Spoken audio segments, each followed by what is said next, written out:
Hi everyone, my name is Guanyi Lu. I'm honored to present our research about supply chain IT transformation in rural nano stores on behalf of my co-authors Shitong, Veronica, Doug, and Greg. Do you know that there are about 15 million small family-operated nano stores that are sources of consumer packaged goods in many neighborhoods across the developing world? Unlike city nano stores, which are to some extent complements to large retailers such as Walmart and Target, rural nano stores play a crucial role in providing essential goods and services to people living in rural areas. Those small stores usually offer a variety of products ranging from groceries, snacks and beverages to cleaning supplies, stationery items, and agricultural products. For some small villages, like the one we visited for our study, there's only one nano store in the village, and it's the only source for grocery products. This means, first, if the rural village cannot find the items they need in the nano store, they have to travel long distance to nearby cities to purchase the product, which is time-consuming, costly, and inconvenient. Second, because nano store is the only source of daily life essentials in small villages, the higher the quality of items sold by the nano stores, the better the life quality is for rural citizens.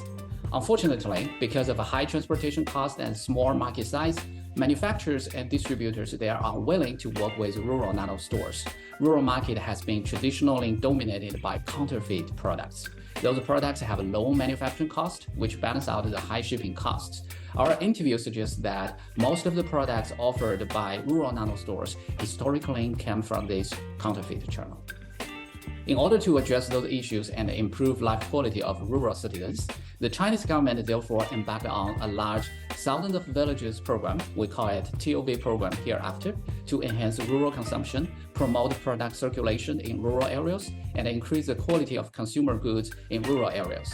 One goal of this program is therefore to connect rural nano stores to legitimate government-verified suppliers to guarantee the rural area consumption is safe. In order to connect nano stores to those suppliers, the TOV program built a new information and communication network. TOV program provides to participating nano stores a procurement system along with the needed hardware such as a barcode scanner and computers. The program also subsidizes the shipping cost so that the manufacturers can ship the items to the rural areas.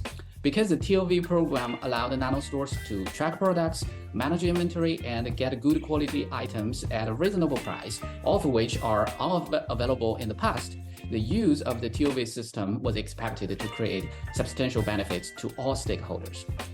Yet, counterintuitively, nano stores tend not to use the TOV program, even though the government subsidized the project and all the managers have followed the reasonable so-called best practices suggested by the technology acceptance model.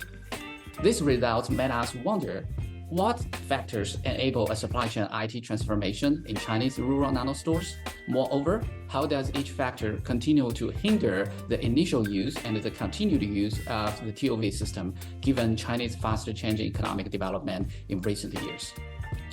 To address these questions, we use a longitudinal study including 2 periods and conduct 2 sets of interviews that are 5 years apart from each other. We interviewed 54 rural nano stores in total in the 2 periods and also collect data from publicly available sources, and we analyzed the data using the GOA methods. In the first period, which is from 2013 to 2014, we found that nano store demand both owner trust in suppliers and the supply chain value to use the TOV procurement system. The absence of either would hinder the use of the TOV system, despite the extensive customer support and government support behind it.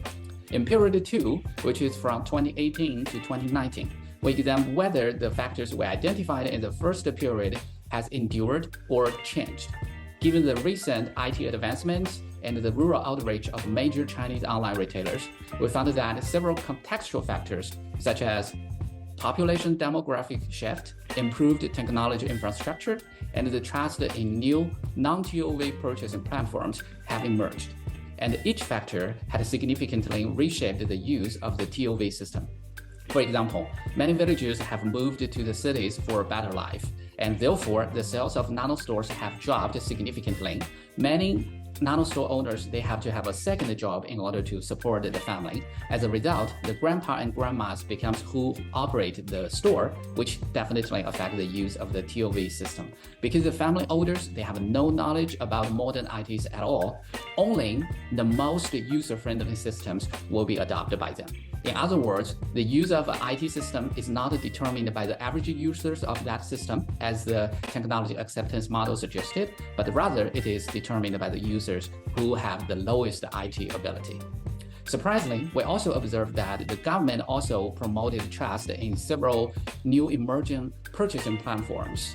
Even though government support continued to encourage nano stores to use the TOV system, the impact of those emerging contextual factors seems to be stronger in the second period.